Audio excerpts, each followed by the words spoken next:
Hey, it's Kat. I'm at the beach. Yes, I'm aware of the Tory Lanez update. I'll say this. I was expecting more evidence because, I believe that you have to have a plethora of solid evidence, especially if you got really lazy people who will not read the court transcripts or wasn't in court and just believe what they're brainwashed in social media to believe because they're fans of somebody or they're bots. But there's a lot of people who do not have deductive reasoning skills, and it's really annoying. And again, I said this on Twitter. Even if what some of the Megan stans are saying that, Tory did try to take the gun away from Kelsey after she shot it, and it went off twice. Even if that is true, it still proves Tory was trying to save Meg's life and stop the chaos that he felt partially responsible for because he was sleeping with both, I'm going to use this word very, very lightly, ladies. That's almost like vomit, because to me they're not ladies, really, not the way they acted. Lovers maybe, ladies not. But anyway, let's get back to the point. So anyway, that even if what they said was true, and actually Sean Kelly, who was the key witness, he actually said two women were fighting outside the car. One went back to the car and then he saw flashes, right? But no one on Megan's side ever makes her take responsibility for lying and not answering the question, what were they fighting over? She denied kind of the fight. She said something about they bumped into each other. Hair was pulled, fingernails were broken, bruises were, I think, on both ladies. Hose. Blowjob. Just kidding. But anyway, even if that happened, which is corroborated by Sean Kelly, Tory didn't shoot Megan.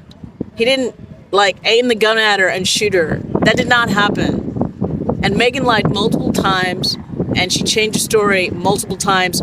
Where she got shot, was she shot in both feet or one foot? How was she at an event a couple of days later? Might have been no more than 2 weeks with a bandage on her foot, on one foot, not two.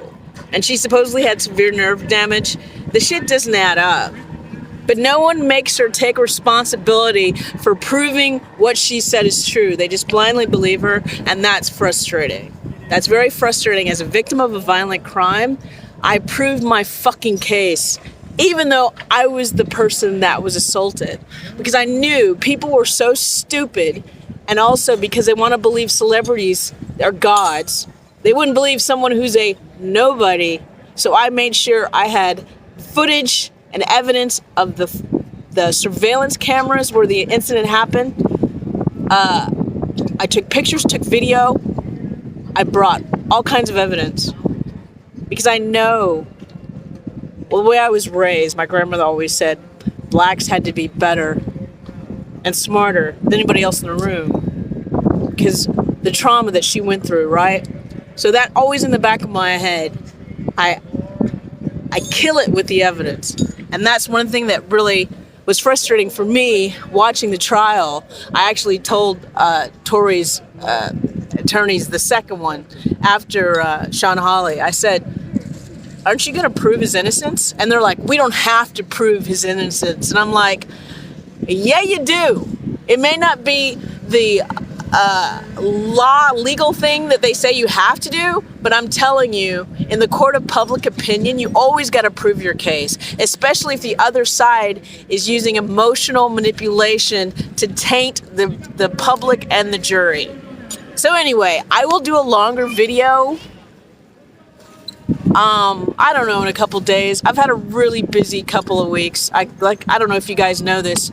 The ones that do follow me may know it on Twitter, but I covered the Menendez trial. I didn't even put the videos on my YouTube channel because the next day was Tory's hearing after he got stabbed, and I covered that. But I also worked on a movie And it was really interesting, but I don't want to get into it. But it might put me on a certain trajectory of something very interesting. And then also I had to fight for my rights on something else. And I'm kind of exhausted. Not exhausted, but I want to take care of myself, so I'm not really rushing to put out videos like I normally do. But we'll talk about this situation with Tory Lanez soon, and also the situation with Milagro. Oh, you guys got to see this. My friend has kites, which is really cool. All these people are standing in line for some skateboard thing going on at the pier, and they're really, some of them are really obnoxious. They already did graffiti on that property. Yeah. What was I gonna say? I was gonna tell you something about I'm being verklempt. I'm being attacked. I'm being attacked by a kite. Not a good-looking man. How dare they? Just kidding. I don't want to be attacked by a good-looking man. I don't. Only if it's with my consent and he's had an STD test. You know what I'm saying? But yeah, what the fuck was I going to tell you guys? Oh, there's just so much stuff that I want to do right now because, I don't know, I'm manifesting stuff. And it's really cool. So I got to take care of myself and make sure that I'm relaxed and feeling abundant and not overly stressed out.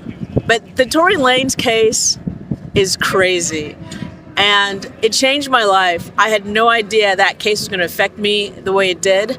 Also, some of my relationships with other people definitely got affected, and I guess I'll have to share that story with you at some point. But yeah, I can't even remember what I was going to tell you guys. But there's so much stuff going on. But the main thing is, don't get fooled by the okie doke. I still feel like the Tory Lanez case was an attempt as a psych op to use a situation that should have been handled by a couple adults and maybe some attorneys and maybe a therapist, a mediator, and none of this shit would have happened. But you're dealing with people that benefited from Tory going to prison and not making independent music and owning his own catalog and encouraging young people to make their own music and own it.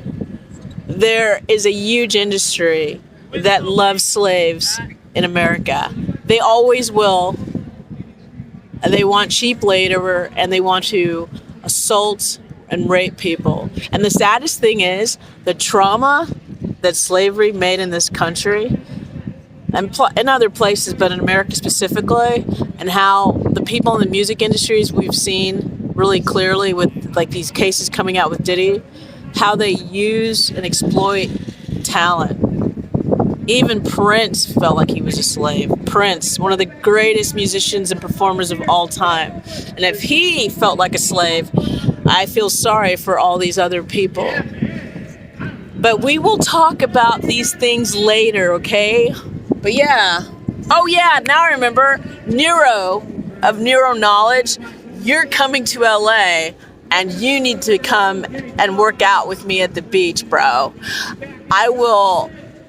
I'm really good at what I do, okay? Pause. What you always making jokes, but yeah, Nero, you're coming to LA and I'd love to meet you, seriously, because you've touched my lives as well as so many other people. And you don't know, I don't think you know who I am, which is fine, but I'm a photographer. I'm kind of known for my photography. So I'd love to take your picture, Nero. Yeah, we need to talk though.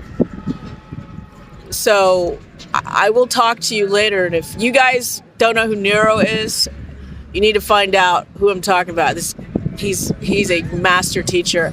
Also, if you do know Nero, tell him that he has to come out and work out with Kat. You know what I'm saying? And you want to see a picture. All right.